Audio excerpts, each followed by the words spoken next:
Hi students, आज की इस वीडियो में मैं आपको बताऊंगा कक्षा 9 इतिहास पाठ नंबर 5 के महत्वपूर्ण प्रश्न उत्तर।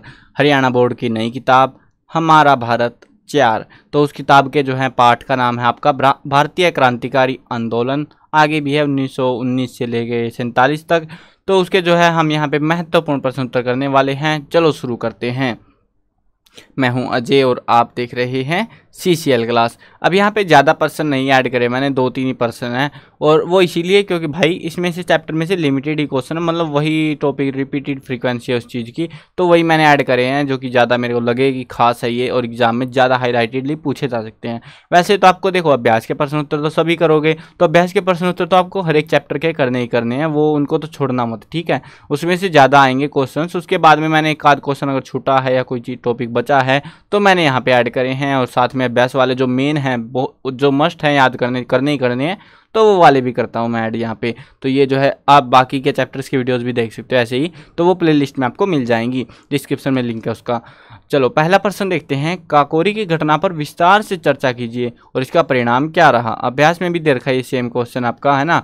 तो सबसे पहले जो है उत्तर भारत के क्रांतिकारियों ने संगठित होना शुरू कर दिया। इनके नेता राम प्रसाद बिस्मिल, योगेश चंद्र चटर्जी, सचिंद्रनाथ सान्याल व सुरेश चंद्र भट्टाचार्य थे। अक्टूबर 1924 में इन क्रांतिकारियों का कानपुर में एक सम्मेलन हुआ जिसमें हिंदुस्तान प्रजातंत्र संघ, ये एक संघ का जो है गठन किया गया था। क्या नाम था संघ का? हिंदुस्तान प्रजातंत्र संघ। इसका जो है उद्देश्य सशस्त्र क्रांति के माध्यम से औपनिवेशिक सत्ता को उखाड़ फेंकना और एक संघीय गणतंत्र संयुक्त राज्य भारत की स्थापना करना था। संघर्ष छेड़ने, प्रचार करने, युवाओं को अपने दल में मिलाने, प्रशिक्षित करने और हथियार जुटाने के लिए उन्हें धन की ज़रूरत थी, यानी कि पैसा। भाई कुछ भी काम करो यार, पैसा चाहिए। अब ये ऐसे लोग तो इकट्ठे कर लिए इतने सारे इन्होंने, अब इनका खर्चा कौन संभालेगा? तो उसके लिए चाहिए था इनको पैसा। वो पैसा आएगा अंग्रेजों से, क्योंकि अंग्रेजों को तो पीटना है।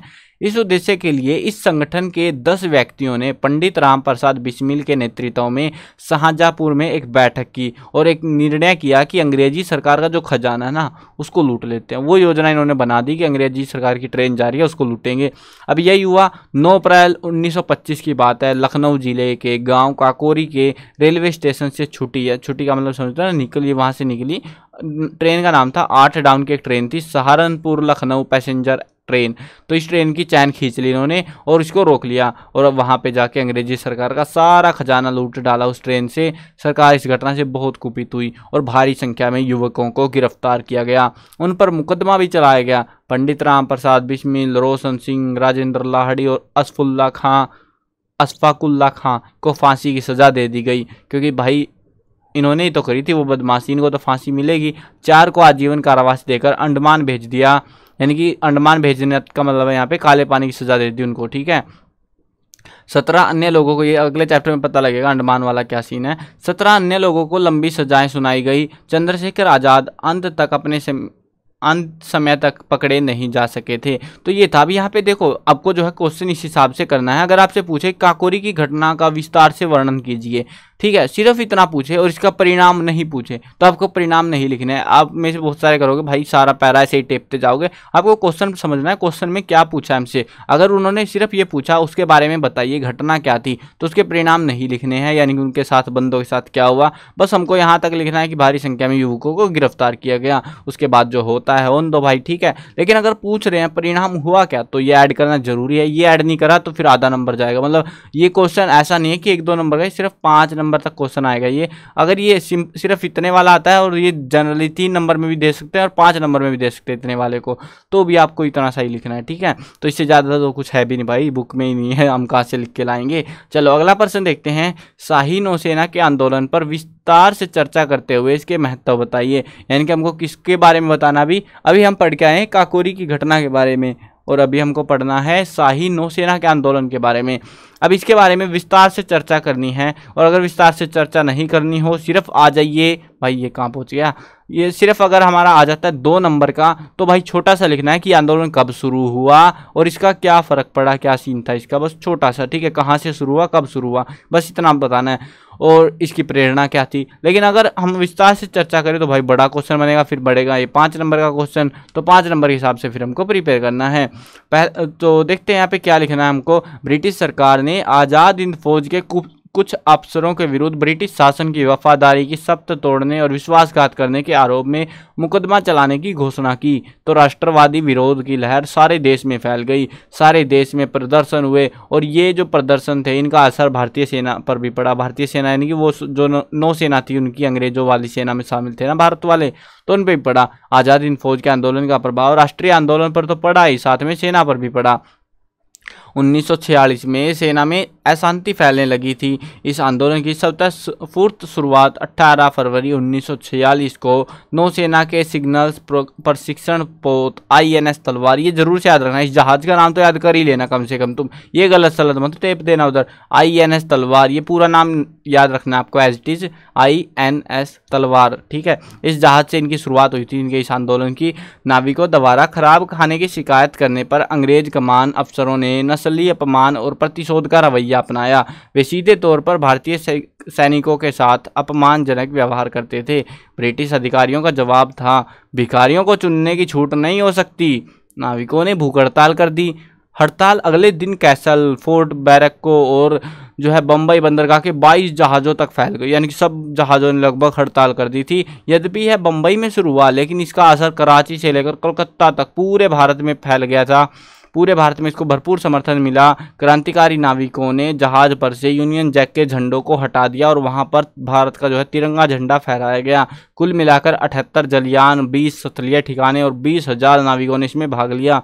जनवरी 1946 में वायु सैनिकों ने भी बम्बई में हड़तालें शुरू कर दी। उनकी मांगे थी कि हवाई सैनिकों में अंग्रेजों और भारतीयों से भेदभाव दूर किया जाए। तो इनके नारे थे, जय हिंद, इंकलाब जिंदाबाद, ब्रिटिश साम्राज्यवाद मुर्दाबाद, ब्रिटिश साम्राज्यवाद का नाश हो, ऐसे जो है इन्होंने नारे लगाए। अब ये जो है यहाँ पर तो हो गई इसकी चर्चा, ठीक है, इतनी तो हो गई चर्चा इसकी। लेकिन अगर हमसे इन्होंने पूछा ना करते हुए इसका महत्व भी बताना, इसका फ़ायदा क्या हुआ, इस इंपॉर्टेंस खास इसकी क्यों है, क्योंकि वास्तव में जो है ना अंग्रेजों ने भारत छोड़ने का निर्णय ही आज़ाद हिंद फौज के संघर्ष और नौसेना के इस आंदोलन के बाद ही लिया था। क्योंकि इनको लग गया था, क्योंकि नौसेना परेशान हो चुकी है, हवाई सेना परेशान हो चुकी है, सब ने इसका विरोध करा अंग्रेजों का। अब पहले नहीं करते थे ये लोग, पहले जो है अंग्रेजों का साथ देते थे, लेकिन अब इन्होंने विरोध करा तो भाई सेना साथ नहीं है, देश साथ नहीं है, तो तुम क्या कर रहे हो, तुम तो डांड में जाओगे ना ऐसे, तो इसीलिए वो कल्टी हो लिए यहाँ से, नहीं तो होते भी नहीं। चलो आगे देखते हैं अगला पर्सन, ये लास्ट पर्सन है इसमें से। लाहौर षड्यंत्र केस क्या था, इसका क्या परिणाम हुआ, या तो इसको ऐसे पूछ लेंगे या फिर ऐसे पूछ लेंगे भगत सिंह के बारे में विस्तार से चर्चा कीजिए। सेम ही बात है, ज़्यादा फर्क है नहीं, सेम ही उत्तर रहेगा। तो मैं ऑप्शन बनाना नहीं चाह रहा था कि चलो यार वीडियो बनाएंगे तभी आपको बता देंगे। तो लाहौर षड्यंत्र केस था क्या। भगत सिंह ने 1929 को सार्वजनिक सभा एवं औद्योगिक विवाद बिल पर जब बहस हो रही थी तो दर्शक गैलरी से भगत सिंह ने 2 बम गिरा दिए, जिससे वहां हड़कंप मच गया। भगत सिंह ने भागने का कोई प्रयत्न नहीं किया और उसे गिरफ्तार कर लिया गया। जज ने 12 जून 1929 को भगत सिंह को आजीवन कारावास की सजा सुना दी। इसी बीच पुलिस को क्रांतिकारियों द्वारा स्थापित बम फैक्ट्रियों का पता लग गया कि कहां से ये बम लेके आया था। इसीलिए अब जो है पुलिस ने दिल्ली, सहारनपुर और लाहौर की बम फैक्ट्रियों पर धावा बोल दिया। अनेक क्रांतिकारी पकड़े गए। जयगोपाल के सरकारी गवाह बनने से सैंडर्स हत्याकांड में भगत सिंह की संलिप्तता का केस शुरू हो गया। यानी कि पहले नहीं पता चला कि सैंडर्स की हत्या करी किसने थी, लेकिन इस बंदे ने जो है जयगोपाल ने बता दिया कि भगत सिंह ने जो है वो हत्या करी थी, और इससे शुरू हुआ लाहौर षड्यंत्र केस। इसी को कहते हैं लाहौर, ये केस था यार, सिंपल सा केस था जिसको लाहौर में शुरू करा गया, लाहौर षड्यंत्र केस के नाम से जानते हैं। इसके बाद उन्हें लाहौर की अदालत में पेश करके उनके विरुद्ध मुकदमा चलाया गया। मुकदमे के दौरान इन क्रांतिकारियों ने कोर्ट को क्रांतिकारी दल की नीतियों, उद्देश्य, कार्यक्रम के बारे में बताया।